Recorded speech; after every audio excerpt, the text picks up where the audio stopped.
প্রিয় মৎস্য খামারি ভাই বন্ধুগণ, আসসালামু আলাইকুম। তো আশা করি সকলেই ভালো আছেন। তো বরাবরের মতো আপনাদের মাঝে আবার একটি নতুন ভিডিও নিয়ে হাজির হলাম। তো আপনারা ভিডিওর স্ক্রিনে যে মাছগুলো লক্ষ্য করতে পারছেন, এগুলো হলো গিয়ে 3G রুই মাছের পোনা। তো এই 3G রুই মাছের পোনাগুলো আপনারা অল্প দিনে বাজার যাতায়াত করতে পারবেন এবং কি এই মাছ চাষ করে ভালো একটা মুনাফা আয় করা যায়। অনেক চাষি ভাইরা এই মাছ চাষ করে ব্যাপক টাকা আয় করতে পেরেছেন। এই মাছগুলো মাত্র 3 থেকে 3.5 মাসে বাজার যাতায়াত করা যায়। এক একটার 1 থেকে 1.5 কেজি ওজন হয়ে থাকে। তাই এই মাছ চাষ করে অল্প খরচে ভালো একটা মুনাফা আয় করা যায়। এই মাছ চাষ করার ক্ষেত্রে পুকুর তেমন প্রস্তুত করতে হয় না। যে কোনো জলাশয় এবং কি যে কোনো পুকুরে আপনারা এই মাছগুলো চাষ করতে পারবেন এবং কি এই মাছের বাজার মূল্যও রয়েছে বেশ। তাই এই মাছ চাষ করেই আপনিও সফলতা আয় করতে পারবেন।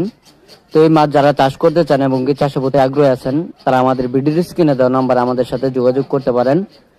আমাদের কাছে দেশি বিদেশি নানান জাতি যে কোনো মাছের রেণু অপনা পাচ্ছেন, যেমন দেশি শিং, দেশি মাগুর, ভিয়েতনামি শোল, ভিয়েতনামি কই, আইর, বোয়াল, চিতল, তারাবাইন, গুলশা, পাবদা, ট্যাংরা এবং কি সাদা কাপ জাতীয় মাছের রেণু অপনা। এই মাছ চাষ করার ক্ষেত্রে আপনাদের যে কাজটা করতে হবে সেটা হলো গিয়ে পুকুর প্রস্তুতি।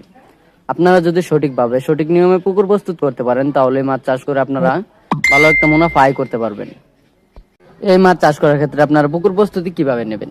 তো পুকুরে যদি ছাড়ে ময়লা আবর্জনা থেকে থাকে, তাহলে ওইগুলো পরিষ্কার করে নিতে হবে এবং কি পুকুরে চুন সার প্রয়োগ করে আপনারা এই মাছগুলো পুকুরেতে ছাড়তে পারবেন। এবং কি আপনাদের এই মাছগুলোকে খেয়াল রাখতে হবে যে খাবারটা কেমন হচ্ছে।